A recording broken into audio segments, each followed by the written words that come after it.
Hello guys, welcome to my YouTube channel. इस channel पर हम आज आपको वो साइंस के इम्पोर्टेंट प्रश्न कराने जा रहे हैं जो आने वाले आपके प्रत्येक एग्जाम में काफ़ी इम्पोर्टेंट साबित होंगे। ये साइंस के वो प्रश्न हैं जो प्रत्येक एग्जाम में रिपीट होते हैं, तो वीडियो को पूरा देखिए और हमारे चैनल को लाइक एंड सब्सक्राइब कीजिए। हमारे चैनल पर एनटीपीसी और एसएससी जो पिछले पेपर हैं उनकी भी सीरीज़ स्टार्ट की गई है, तो आने वाले आपके जितने भी एग्जाम हैं उनमें से वो प्रश्न रिपीट हो सकते हैं। जीके के इम्पोर्टेंट प्रश्न है गाइस, तो वो वीडियो भी आप देख सकते हैं। ये साइंस सीरीज़ का 4th पार्ट है गाइस। हमने 1 से लेकर 3 पार्ट तक अपने यूट्यूब वीडियो पर अपलोड कर दिए हैं, तो वो वीडियो जाकर आप देख सकते हैं। ठीक है, वो भी काफ़ी इम्पोर्टेंट पार्ट है। ये पार्ट 4 है। चलते हैं आज के पहले प्रश्न की ओर।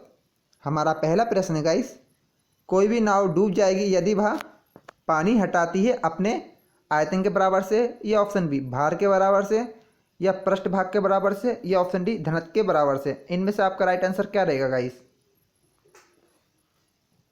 इसका राइट आंसर होगा ऑप्शन ए, आयतन के बराबर से। यदि कोई नाव डूब जाएगी यदि वह अपने आयतन के बराबर से पानी नहीं हटाएगी तो। ठीक है, ऑप्शन ए इसका करेक्ट आंसर रहेगा। चलते अब हमारे अगले प्रश्न की ओर। गाइस, ये वो प्रश्न हैं जो बार बार रिपीट होते हैं प्रत्येक एग्जाम में, तो वीडियो को ध्यान से देखिए। महान वैज्ञानिक आर्किमिडीज इनमें से किस देश से संबंधित थे? इसका राइट आंसर होगा गाइस ऑप्शन डी, वह ग्रीस देश से संबंधित थे। ठीक है गाइस, जिन्होंने उद्बलावकता का सिद्धांत दिया था। ऑप्शन डी इसका करेक्ट आंसर रहेगा। अब हमारा अगला प्रश्न है, पानी की बूंदों का तेलीय पृष्ठ पर न चिपकने का कारण इनमें से क्या है? असंजक बल का अभाव, या ऑप्शन बी पृष्ठ तनाव, या ऑप्शन सी आपस में मिल नहीं सकते वे, या ऑप्शन डी तेल की अपेक्षा जल हल्का होता है। इसका क्या होगा आपका राइट आंसर? इसका करेक्ट आंसर होगा इस ऑप्शन ए, असंजक बल का अभाव। इसलिए पानी की बूंदों को तेलीय पृष्ठों पर न चिपकने का यही कारण है। ठीक है, असंजक बल का अभाव। अब चलते हैं हमारे चौथे नंबर के प्रश्न की ओर। तुल्यकारी उपग्रह घूमता है पृथ्वी के गिर्द। इनमें से कौन सा उपग्रह है जो पृथ्वी के इर्द गिर्द किस दिशा से घूमता है? पूर्व से पश्चिम की ओर, या पश्चिम से पूर्व की ओर, या उत्तर से दक्षिण की ओर, या दक्षिण से उत्तर की ओर? इसका करेक्ट आंसर रहेगा गाइस ऑप्शन बी, पश्चिम से पूर्व की ओर। कोई भी जो तुल्यकारी उपग्रह है वो पृथ्वी के पश्चिम से पूर्व की ओर घूमता है। ठीक है, ऑप्शन बी इसका करेक्ट आंसर होगा।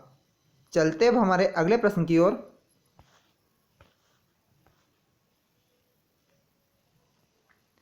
पहिए में बॉल बेयरिंग का कार्य इनमें से क्या है? घर्षण को बढ़ाना, या गतिज घर्षण को बेलन घर्षण में बदलना, या स्थैतिक घर्षण को गतिज घर्षण में बदलना, या ऑप्शन डी मात्र सुविधा के लिए। इसमें बॉल बेयरिंग का कार्य क्या है?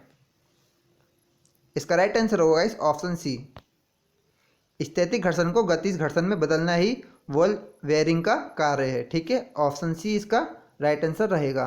गाइस, अभी तक हमारी वीडियो सब्सक्राइब ना की हो तो प्लीज़ सब्सक्राइब कर दीजिए। ऐसे ही वीडियो हम आपके लिए लाते रहेंगे जब तक आपका एनटीपीसी और एसएससी एग्जाम ना निकल जाएं। हमारा अगला प्रश्न है,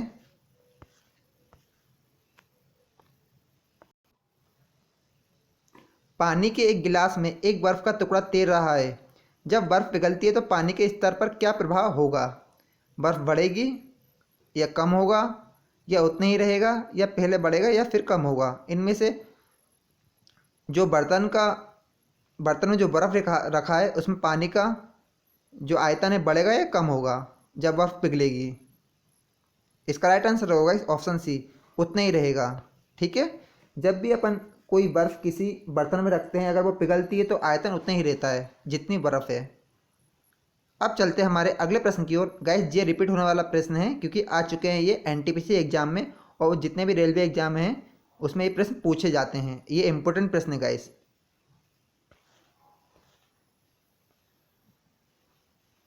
हमारा अगला प्रश्न है, एक ऊंची इमारत से एक गेंद 9.8 मीटर प्रति सेकंड के एक समान त्वरण के साथ गिराई जाती है।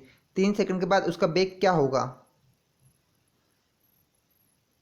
इसका राइट आंसर होगा गाइस ऑप्शन सी, 29.4 मीटर प्रति सेकंड होगा उस वस्तु का वेग। ठीक है, ऑप्शन सी इसका करेक्ट आंसर रहेगा।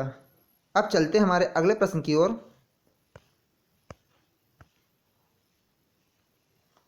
एक वस्तु का द्रव्यमान 100 केजी है। अगर चांद पर गुरुत्व जनित त्वरण 8.6 सेंटीमीटर है तो चंद्रमा में वस्तु का द्रव्यमान क्या होगा?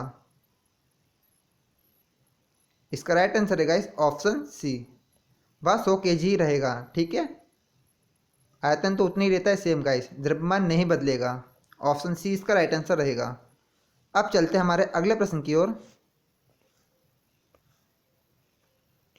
पावर शक्ति का ऐसा ही मात्रक वाट किसके समतुल्य है?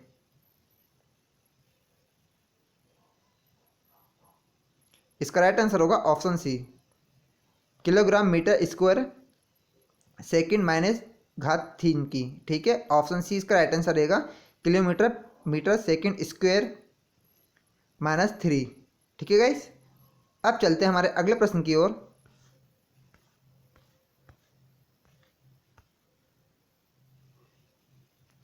भारहीनता की अवस्था में एक मोमबत्ती की ज्वाला का आकार हो जाएगा, अधिक लंबा हो जाएगा या अधिक छोटा या गोलाकार, या ऑप्शन डी वही रहेगा? इसका राइट आंसर होगा इस ऑप्शन डी, वही रहेगा। एक भारहीनता की अवस्था में एक मोमबत्ती की ज्वाला का आकार वही रहता है। ठीक है, इसमें कोई परिवर्तन नहीं होता है। अब हमारा अगला प्रश्न है गाइस,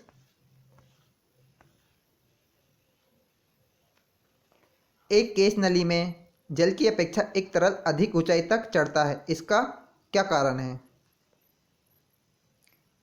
तरल जल की अपेक्षा अधिक सन्य है, या तरल का ताप जल की अपेक्षा अधिक है, या तरल का पृष्ठ तनाव जल की अपेक्षा कम है, या तरल का पृष्ठ तनाव जल की अपेक्षा अधिक है?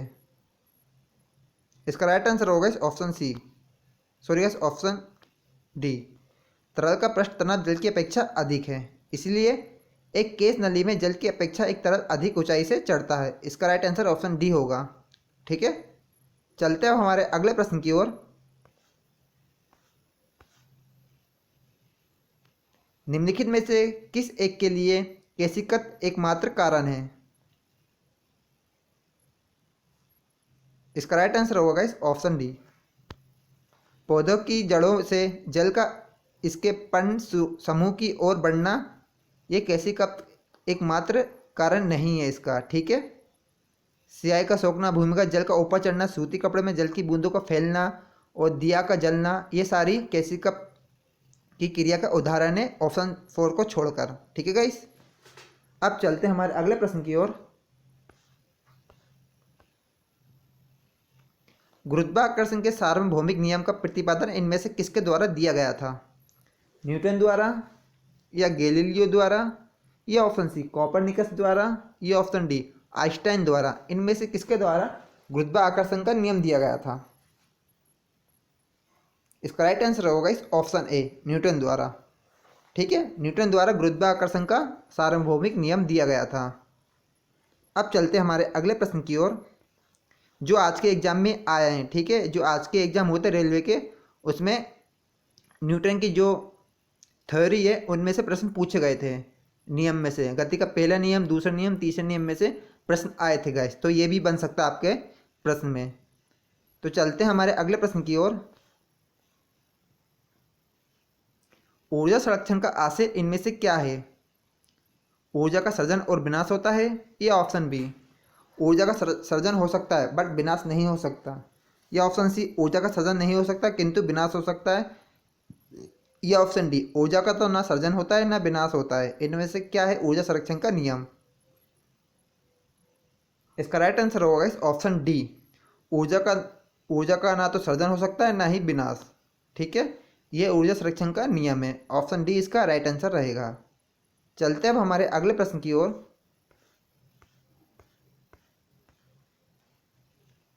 पृथ्वी का पलायन वेग इनमें से क्या है? 15 किलोमीटर प्रति सेकेंड, या 21.1 किलोमीटर प्रति सेकेंड, या ऑप्शन सी 7.0 किलोमीटर पर सेकेंड, या ऑप्शन डी 11.2 किलोमीटर पर सेकेंड। इसमें से क्या है पृथ्वी का पलायन वेग? पलायन वेग वो होता है गाइस कि अपन इनमें से जिस स्पीड से कोई भी पिंड भेजें या कोई वस्तु फेंकें तो वह लौटकर पृथ्वी पर कभी वापस ना आए, उसे कहते हैं पलायन वेग। इसका राइट आंसर होगा ऑप्शन डी, 11.2 किलोमीटर प्रति सेकंड से कोई भी वस्तु अपन आसमान की तरफ भेजें तो वो पृथ्वी से बाहर निकल जाएगी। ठीक है, कोई भी वस्तु हो, ट्रक हो, कुछ भी हो, दोबारा वापस नहीं आएगी। ठीक है, अंतरिक्ष में पहुंच जाएगी वो 11.2 किलोमीटर प्रति सेकंड से भेजें जब। ठीक है गाइस, अब चलते हैं हमारे अगले प्रश्न की ओर। पास्कल की इकाई इनमें से क्या है? आर्द्रता, दाब, या ऑप्शन सी वर्षा की, या ऑप्शन डी तापमान की। इनमें से क्या है पास्कल की इकाई? इसका राइट आंसर होगा ऑप्शन बी गाइस, दाब की। पास्कल की इकाई दाब है। ठीक है, ऑप्शन बी इसका राइट आंसर रहेगा। अब चलते हैं हमारे अगले प्रश्न की ओर। 1 किलोग्राम सेंटीमीटर स्क्वायर दाब समतुल्य है, इनमें से किसके समतुल्य है? 0.1 बार के बराबर, या 1.0 बार के बराबर, या 10.0 बार के बराबर, या 100.0 बार के बराबर। इनमें से किसके बराबर है 1 किलोमीटर प्रति सेकंड स्क्वायर दाब? इसका राइट आंसर होगा ऑप्शन ए गाइस, 0.1 बार के बराबर। ठीक है, अब चलते हैं हमारे अगले प्रश्न की ओर। क्यूसेक से क्या मापा जाता है? इसका राइट आंसर होगा ऑप्शन सी जल का भाव। क्यूसेक से जल का भाव नापा जाता है। ठीक है, हमारा अगला प्रश्न है, किसी पिंड का भार किस पर निर्भर करता है? पृथ्वी तल पर सब जगह एक समान होगा, या ध्रुवों पर सर्वाधिक होगा, या विषुवत रेखा पर अधिक होगा, या मैदानों की अपेक्षा पहाड़ों पर अधिक होगा? इसका करेक्ट आंसर होगा इस ऑप्शन बी, ध्रुवों पर सर्वाधिक होता है किसी पिंड का भार। ठीक है, ऑप्शन बी इसका राइट आंसर रहेगा। गाइस, हमने ये साइंस के वो 20 मोस्ट इंपोर्टेंट प्रश्न करवा दिए हैं जो आपके आने वाले एग्जाम में इनमें से 2 या 3 प्रश्न रिपीट हो सकते हैं। तो वीडियो को पूरा देखने के लिए धन्यवाद गाइस। हमारे चैनल को लाइक एंड सब्सक्राइब कीजिए। कल हम आपको लाइट चैप्टर का पहला चैप्टर पढ़ाएंगे। ठीक है गाइस, इसलिए हमारे चैनल को सब्सक्राइब कीजिए और बेल आइकन बटन को दबा दीजिए। ठीक है गाइस, और हमारे यूट्यूब चैनल पर एनटीपीसी प्रीवियस ईयर पेपर भी कराए जा रहे हैं। आज हमने उसका 10वां पार्ट अपलोड कर दिया है। 2016 के जो प्रीवियस ईयर पेपर थे जीके के इंपॉर्टेंट प्रश्न, तो वो वीडियो भी आप देख सकते हैं। ठीक है guys, good night, love you all.